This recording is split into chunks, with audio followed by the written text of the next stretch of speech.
They called me cursed. Born of sin. A walking stain.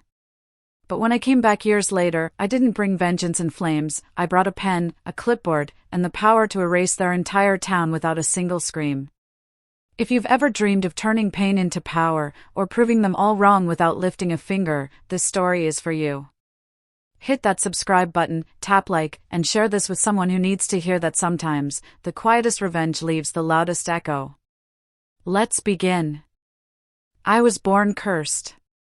Not by some ethereal being or by the hand of destiny, but by the cruel decisions of men and the silence of a town that worshipped the idea of moral purity more than they ever loved truth. My name is Elira, and I was the product of violence, a fact everyone in my hometown never let me forget. In the small, sun-bleached Bible Belt town I was born into, purity was everything. Church attendance wasn't a choice, it was social oxygen. Appearances meant more than compassion, and forgiveness only flowed in one direction, toward the powerful. My mother was 16 when her world broke. Her parents died in a car crash and she was taken in by her uncle and aunt, pillars of the town's religious elite. That uncle, a man who shook hands with pastors and whispered sins into pulpits, began abusing her behind locked doors.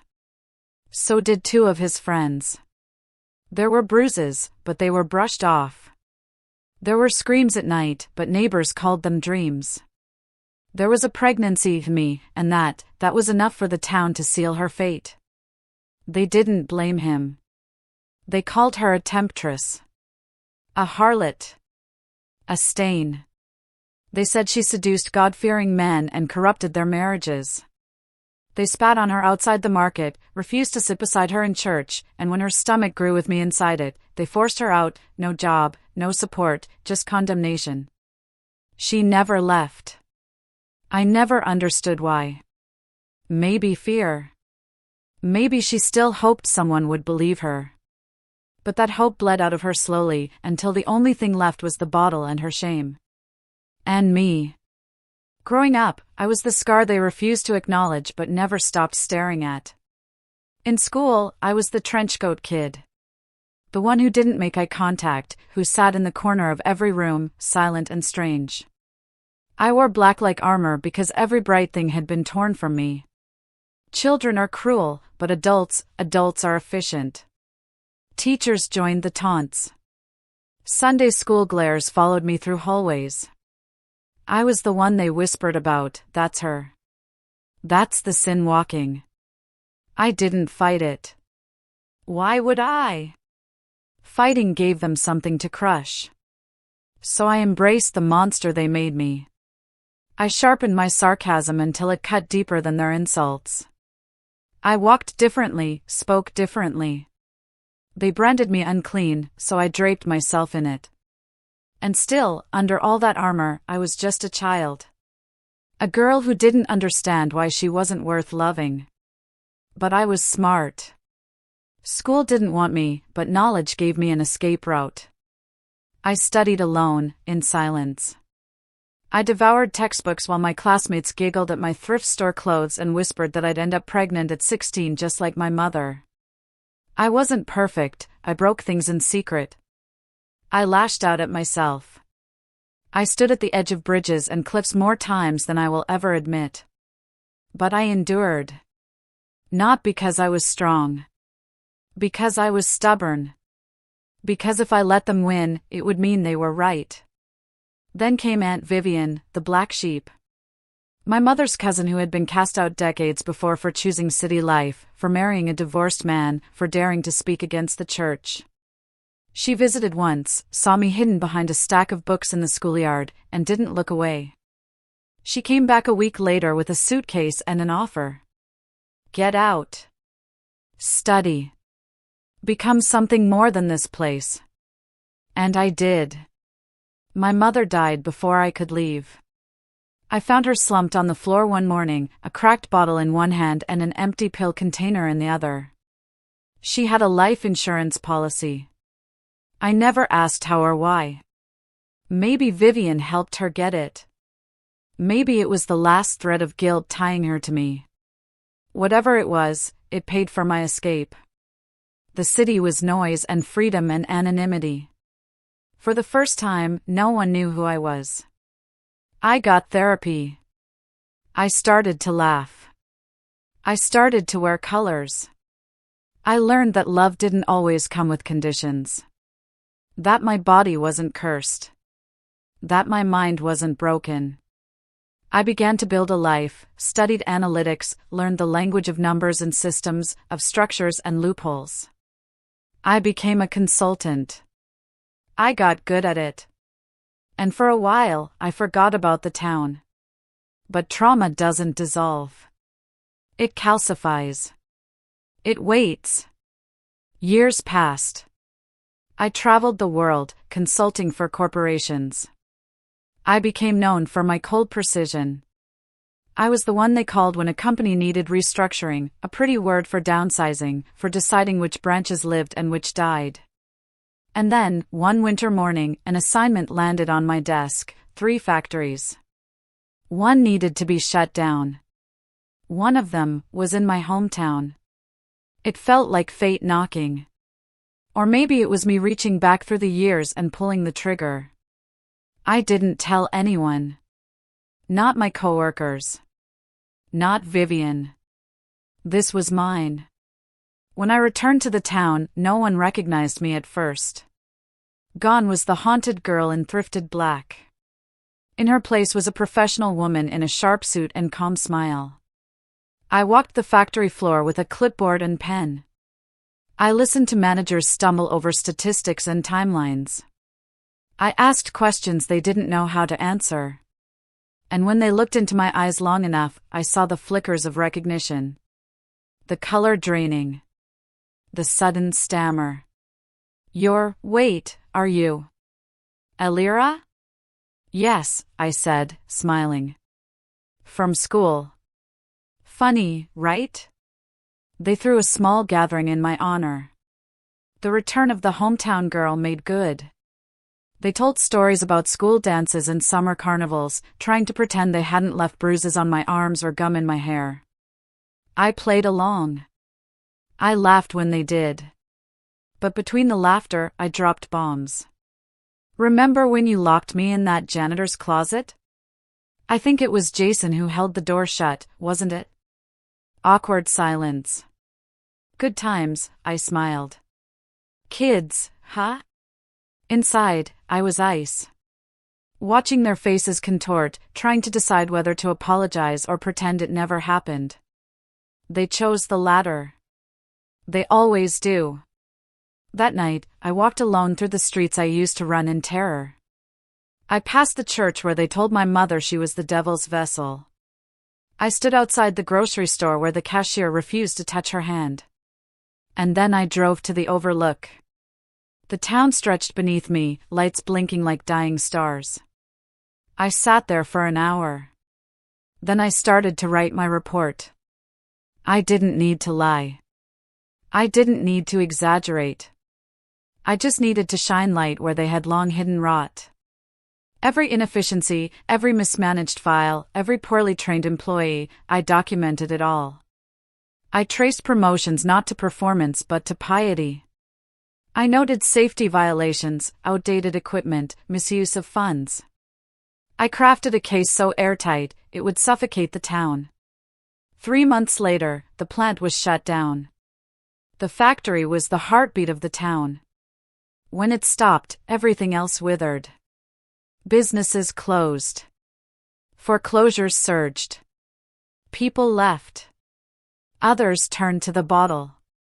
Domestic violence calls spiked. Crime tripled. And I watched. Every week, I checked social media. The smiling faces from my past were now crumpled in mugshots, their kids begging for GoFundMe donations, their marriages dissolving in real time. And I felt nothing. No guilt. No regret. Only peace. I hadn't burned the town down. I just turned on the lights. I walked into that factory like I belonged there. The security guard glanced at my badge, nodded, and let me through without a second thought. He didn't know I once stood outside this very building in torn shoes, watching other kids laugh about how my mom was working corners to feed me. Now I wore sleek black heels, a tailored coat, and carried a leather bag filled with printed authority. It was poetic, really. The building hadn't changed. But I had become unrecognizable, even to myself. The interior of the factory smelled like metal, oil, and desperation. The walls still wore the same beige paint, now cracked and yellowing. A giant cross still hung in the lobby. A man with a graying mustache and a lapel pin shaped like praying hands approached me. "You must be Elira." "From corporate?" he asked, reaching out to shake my hand. I shook it. Firm grip. Unreadable smile. "Pleasure," I said. "I'm here to conduct a full audit." His name was Mr. Glenn Hartwell. He was the plant's manager and one of the most respected men in town, a preacher's son turned factory boss. I knew his type. He was the kind who would bow in church on Sunday and snicker at girls like me on Monday. Back in school, he had been my substitute algebra teacher once. I remembered the way he stood too close. The way he smiled when I flinched. He didn't recognize me. Good.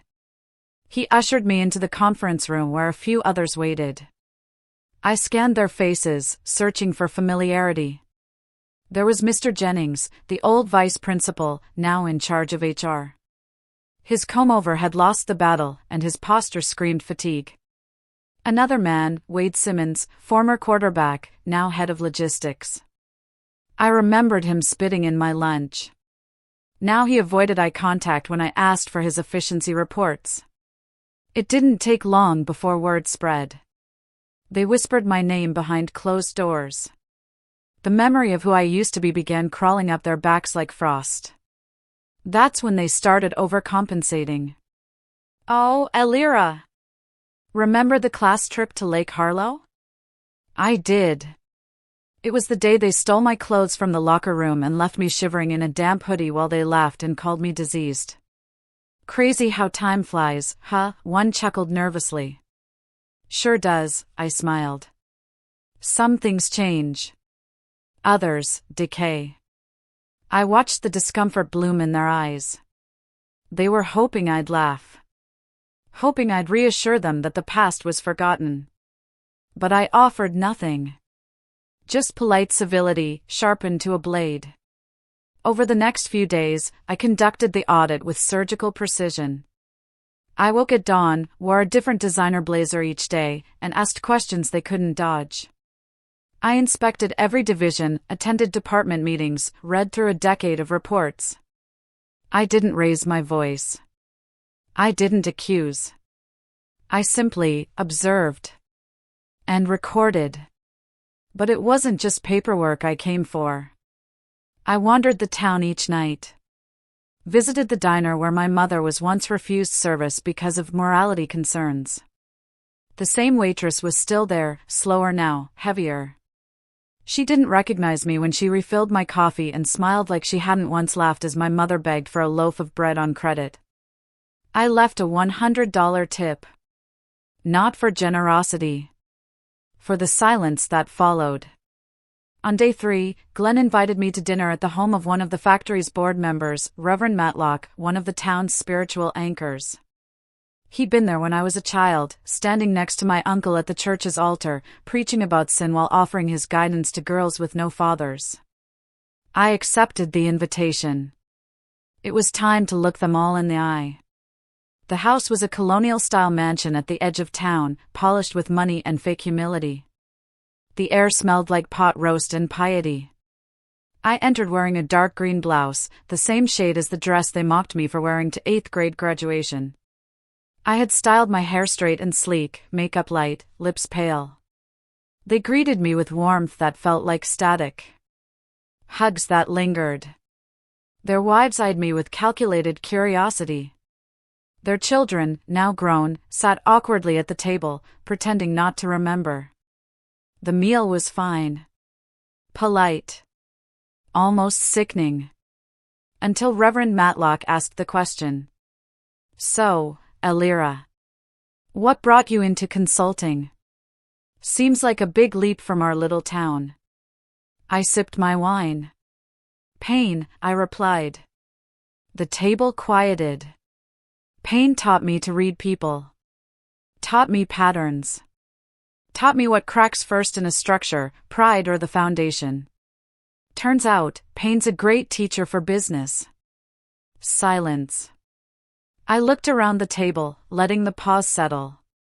Besides, I added, with a wry smile, this town taught me everything I needed to know about power. And survival. They nodded, unsure how to respond. Some smiled. Others shifted in their chairs. But I saw it, the flicker. Recognition. Guilt. Fear, not of me, but of the mirror I'd become. I excused myself early. The next morning, I finalized my report. 67 pages of comprehensive, documented, irrefutable facts. Every inefficiency. Every religiously motivated promotion. Every safety violation brushed under scripture. Every dollar misused. I didn't embellish. I didn't need to. I just removed the mask they wore and showed the company exactly who they really were. Before I left town, I took one last drive. Past the school. Past the trailer where my mother died. Past the riverbank where I used to imagine what it would feel like to disappear. I pulled over at the old gas station and stepped out. The air smelled like burnt leaves and old shame. I lit a cigarette. I didn't smoke. I just wanted to taste the fire. In the distance, the factory's smokestack coughed a final time. I knew it would be gone soon. The lifeline of the town was about to be cut by my hand. Or rather, by their own failures, documented and exposed. When I returned to the city, I filed the report and moved on to the next project. But something in me had shifted. The mask I'd worn to protect myself as a girl had become something else entirely. A weapon. A shield. A crown. They never saw it coming. They never saw me. But they would. Soon. The report was submitted on a Monday. By Friday, the decision was final. I had written it like a verdict, calm, precise, airtight. No drama, just facts stacked like bricks, building a case no executive could ignore. The parent company didn't blink. The numbers made sense. The inefficiencies were glaring. The cultural rot undeniable. The factory had to go. Not out of vengeance. Not out of spite. Just business. That was the genius of it all. I didn't have to lift a finger in malice. I didn't scream, didn't curse, didn't kick in a door. I had simply described the truth they had buried. The blade of my revenge was objectivity. And it cut clean. Within weeks, the first layoffs were announced. At first, the town didn't panic. They thought it was restructuring. A seasonal slowdown. The kind of thing they'd weathered before. Rumors spread, but the old guard, the pastors, the managers, the elders, they preached calm. It's just a phase, they said from pulpits and lunch counters. Corporate always finds a way. But corporate had already decided. A full shutdown was scheduled for the following quarter. Equipment would be moved to a newer facility in Mexico. The land would be sold. Pensions would be restructured. There was no salvation coming. Just silence. I watched it all unfold from my apartment window, thousands of miles away. Coffee in hand, laptop open, social media tabs neatly bookmarked. I didn't comment. I didn't gloat. I just watched. The first Facebook posts were disbelief. Anyone else hearing rumors about the factory? I heard the consultants didn't like the numbers. Then the anger began. 30 years and this is how they treat us? We need to protest. We need to pray. I bookmarked those posts. I watched as prayer circles were formed, town meetings convened. I watched as people who once spit on my mother now begged strangers online for career advice. Their pride cracked slowly, like ice underfoot. They weren't just losing jobs, they were losing identity. Purpose. Their entire sense of superiority was built on that factory, on the belief that they were God's chosen, safe in their little sanctuary of sameness. And now? They were just another small town circling the drain. By the time the factory gates were locked, the panic had set in. Local businesses collapsed like dominoes. The diner where the waitress once mocked my mother shuttered. The mechanic who called me bastard girl filed for bankruptcy. Even the church attendance dropped. Funny how quickly faith thins when the tides dry up. I saw desperation in their posts now. My husband started drinking again. My sister lost the house. My son's thinking of moving to the city. Says there's nothing left here. There wasn't. That was the point. But even now, even with their world collapsing, not one of them ever publicly apologized. Not once did anyone say, maybe we deserved this. Maybe we hurt people. No. They prayed louder. They blamed liberal policies. They cursed foreigners stealing jobs. They searched everywhere for a scapegoat, except the mirror. I didn't need their apology. I needed their silence. The kind of silence that fills a room when the power goes out and no one knows what to do next. One night, maybe 6 months after the closure, I received a message request on my private account. It was from one of the girls who used to bully me. Lindsay. She had been the queen bee in school, the one who started rumors that I seduced teachers, who accidentally knocked over my lunch tray every week. Her message was simple. Hey! Elira? I heard you were part of the corporate team. Is it true? I stared at it for a full minute. Then I replied, it is. Typing stopped. Then another message. I didn't know. I'm sorry. I was just a kid. I almost laughed. Just a kid. Sure. But I was a kid too. A kid bleeding under your words. A kid you all watched unravel, day by day, and never once stopped to help. Still, I didn't reply again. What was the point? A few weeks later, she posted a GoFundMe. Her husband had been arrested. Her rent was 3 months overdue. She needed help. She didn't get it. I still remember her smug little face in middle school, leading the chant, "Trash baby. Trash baby." Now she was digging through digital dumpsters for coins.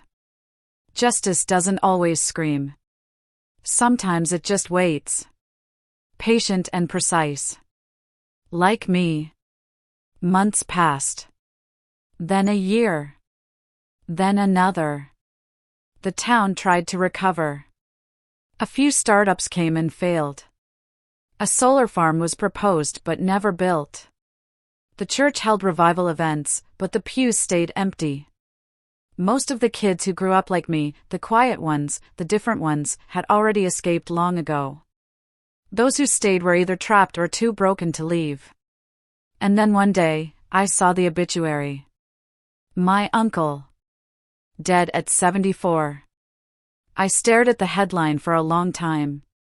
His face, still smug, still rotted with pride, stared back from the photo. The write-up praised his years of service to the community. Called him a spiritual guide and pillar of the town. I knew the truth. He died never facing what he did to my mother. Never answering for the blood on his hands. And now, they were burying him beneath flowers and lies. But I had one more thing to do. I booked a flight. Back to the town. One last time. The town looked smaller than I remembered. Not physically, the streets were the same width, the buildings the same dull beige and faded brick, but smaller in presence. as if it had been hollowed out from the inside, the way a tree stands long after it's dead, brittle and ready to collapse. The main street was lined with 4 signs. The coffee shop that refused to serve my mother was now a vape store with taped-up windows. The church marquee said, "Faith isn't cancelled." A lie, like always. I drove a rented car. Not for disguise, they wouldn't recognize me anyway, but for closure. I didn't want to stain my real life with their roads. The funeral was on a Tuesday. It was cloudy, but the air didn't weep. Even nature seemed done with this place. I parked across the cemetery and waited. The crowd was thinner than I expected. 30 people, maybe less. The men wore ill-fitting suits, and the women clutched their grief like handbags, for appearance, not substance. A younger pastor spoke words over the casket, phrases about redemption and heavenly rewards. They said he had been a devoted uncle and community protector. I almost choked on my breath. I stood at the edge of the tree line, far enough to be unnoticed, close enough to feel the heat of my rage. My uncle's widow dabbed at her eyes with a monogrammed cloth. I remembered her standing in our kitchen after the pregnancy, saying my mother needed cleansing. Now she was mourning the devil himself. When the casket was lowered, I turned and left. There would be no confrontation. No screaming at the graveside. No throwing myself into the center of their theater. My moment would come later. Alone. Unwitnessed. Pure. I returned that night. The cemetery gates weren't locked. Of course not, this was still a town that believed itself immune to the consequences of darkness. I parked by the old oak tree and stepped into the silence. The stars above were muted, veiled by slow clouds. My boots crunched on gravel and dried leaves. I carried no flowers. Just a single flask. I found the grave easily. Fresh dirt, uneven and still soft. The stone hadn't been placed yet, just a temporary placard with his name. My last tie to this place. The origin of everything that had broken me. Everything that had consumed my mother from the inside out. I stood there for a long time. Then I unzipped. The hot stream hit the dirt with a hiss. It wasn't elegant. It wasn't dramatic. But it was mine. My mother never had this moment. She never got to scream. Never got to stand over him with power in her hands. But I did. I gave her this. I gave us this. A final desecration for a man who had desecrated everything holy. When I was finished, I poured the flask into the soil. Not as a tribute. As gasoline. Symbolic, but satisfying. And then I left. No one saw me. No one needed to. The next morning, I took a final walk through the town.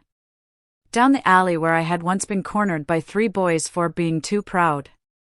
Past the schoolyard where I had learned shame instead of math. I paused in front of the church. Sunday was days away, but I could already hear the echoes of forced forgiveness. I stood on the steps and breathed in.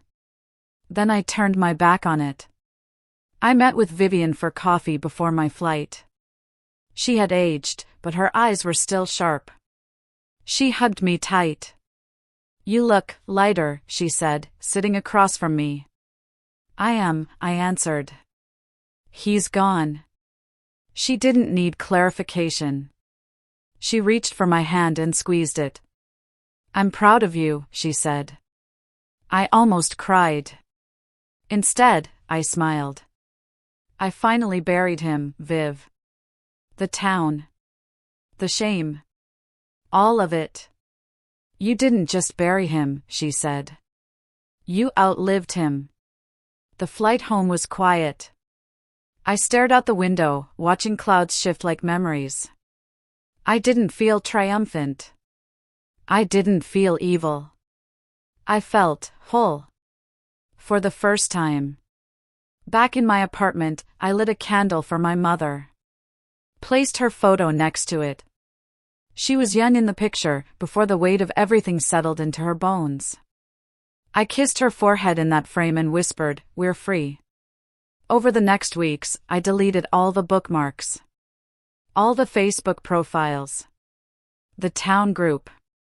The stalker tabs. They weren't worth watching anymore. They were ghosts. And I had stopped being haunted. I still work as a consultant. I still wear sharp suits and ask impossible questions. But now, when I walk into factories or boardrooms, I do it with a stillness inside me. Like a wound that finally scabbed. Some nights, I dream of my mother smiling. Some nights, I wake with tears and laughter tangled in my throat.